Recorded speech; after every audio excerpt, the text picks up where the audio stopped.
Sometimes we are tested not to show our weaknesses but to discover our strengths। साथियों, बहुत बार आप में से कई विद्यार्थी ये समझते हैं जरूरत ही क्या है किसी परीक्षा को देने की, जब मैं काबिल आदमी हूं। आप में से बहुत सारे लोगों के मन में एक प्रश्न उठता होगा, हालांकि पैरेलली उस प्रश्न का जवाब भी आपके दिमाग में रहता है। सवाल ये उठता है, यार मैं तो खूब इंटेलिजेंट आदमी हूं, मेरे को पता है कि मैं हमेशा बहुत अच्छा करता हूं, मेरे को परीक्षा क्यों देनी। असल में परीक्षाएं ऐसी चीजें होती हैं जो आपके अंदर छुपे हुए हिडन टैलेंट को बाहर निकालती हैं। टाइम मैनेजमेंट, आप सोचकर देखिए कि आज मैं आपका कोई भी टेस्ट रख लेता हूं, जैसे आपका शनिवार के बाद में रविवार वाले दिन जो है हम लोग रोजाना एक टेस्ट रखते हैं, जहां पर कहां रखते हैं, अपनी पाठशाला के एप्लीकेशन पर। अपनी पाठशाला पर होने वाले इस टेस्ट के विनर्स को हम उपहार भी देते हैं, फ्री ऑफ कॉस्ट वो आपका टेस्ट रखा जाता है। तो वो जो टेस्टिंग हम लोग रखते हैं ना, उसका असल उद्देश्य क्या होता है? असल उद्देश्य यह होता है कि आपके दिमाग ने कितना उस ज्ञान को कैप्चर किया। इसलिए परीक्षाएं जब भी लाइफ में या तो सीधी इस तरह से आए जो डायरेक्टली हमने बताया टेस्टिंग के तरीके से आए, या फिर इनडायरेक्टली आए। इनडायरेक्टली से अर्थ क्या होता है? कई बार ऐसा होता है, जैसे हमारी क्लासेस में कई बार ऐसा हुआ है, कभी इंटरनेट चला गया, कभी कोई टीममेट नहीं आया, कभी कुछ हो गया, कभी कुछ हो गया। ये सब चीजें लाइफ के अंदर पार्ट एंड पार्सल है, लेकिन बार बार ये आपको एहसास दिलाती हैं कि आप इन ऑड सर्कमस्टांसेस में से निकलकर जब बाहर आते हैं। जैसे हम में से बहुत सारे साथियों को आज इस बात का गर्व होता है कि किस तरह से आपने कोरोना में अपने आप को मैनेज किया, किस तरह से फाइनेंशियल प्रबंधन किया आपने, फाइनेंशियल मैनेजमेंट करके किस तरह से आपने अपने घर को टूटने से बचाया। ये सब चीजें आज जब आपको पिछले दिनों की याद दिलाती हैं, हालांकि जिस समय ये सब क्राइसिस चल रहा था बड़ी फ्रस्ट्रेशन थी दिमाग में, लेकिन आज जब आप उस दौर से गुजर चुके हैं तो आपके अंदर एक सकारात्मक विचार है। इसलिए आपके कठिन समय को आप ये मानकर बिताएं कि एक दिन इसी कठिन समय को याद करके आपको आने वाले दिन में ताकत मिलेगी। मेरे प्यारे साथियों, मैं अक्सर मेरे पास आप सबके प्यार से, आप सबके दुलार से, माता पिता के आशीर्वाद से जो भी भौतिक संसाधन होने चाहिए, गाड़ी, बंगला, ये सब चीजें हैं, फार्म हाउस वगैरह सब चीजें बना ली।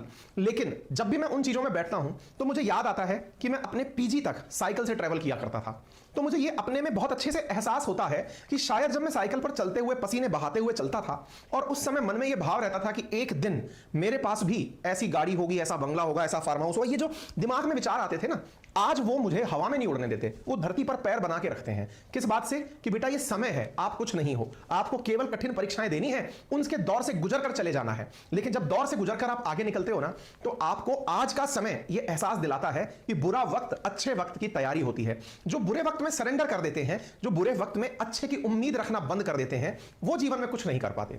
बुरा वक्त है, चला जाएगा, दौर है, हर अंधेरी रात के बाद खुशहाली के दिन आते हैं, हर अंधेरी रात के बाद रोशनी आती है। ये विचार अगर मन में आ गया तो यकीन मानिए आपकी सकारात्मकता आपके पास में वैसे ही बहुत सारी अपॉर्चुनिटीज लेकर आ जाएगी। ना जाने इस दुनिया में, इस देश में कितने मेरे जैसे पढ़े लिखे लोग घूम रहे हैं, लेकिन ईश्वर ने, प्रकृति ने मेरा वर्ण किया कि चल भाई तू ये जिम्मेदारी निभा ले बच्चों को कुछ ज्ञान देने की। तो ये जो नेचुरल सिलेक्शन का जो लॉ है ना, ये सब पर काम करता है। कब काम करता है? जब आप उसके लिए ससेप्टेबल होते हैं, आप खुद स्वीकार्य होते हैं कि ईश्वर मेरा चयन करे। कब चयन करेगा?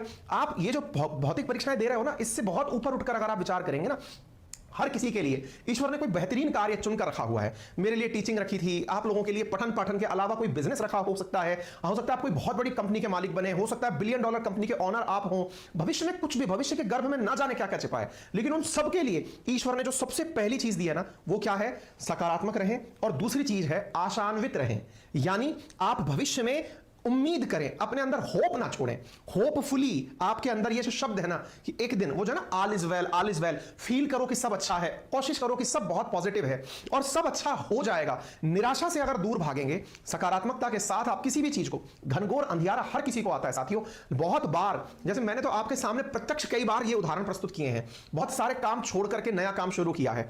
आज जिस समय हमने ये अपनी पाठशाला शुरू की, उस समय हम किसी और अच्छी कंपनी के अंदर, यूनिकॉर्न कंपनी के अंदर टॉप पर थे, लेकिन कुछ स्थितियां नहीं बैठी। कोई बात नहीं, हम नया काम शुरू करेंगे। बहुत सारी परिस्थितियां संभव थी, हो सकता था हम फेल मार जाते, हो सकता था हम सक्सेसफुल होते, हो सकता है हम सर्वाइव ही ना करते। लेकिन जब आप अपने मन में सकारात्मकता का भाव रखते हैं, जब आपको यह पता होता है ना कि मैं पॉजिटिव हूं, और जब पॉजिटिव मैं हूं तो मेरे लिए अच्छी कोशिशें स्वतः ही हाथ पकड़ लेंगी।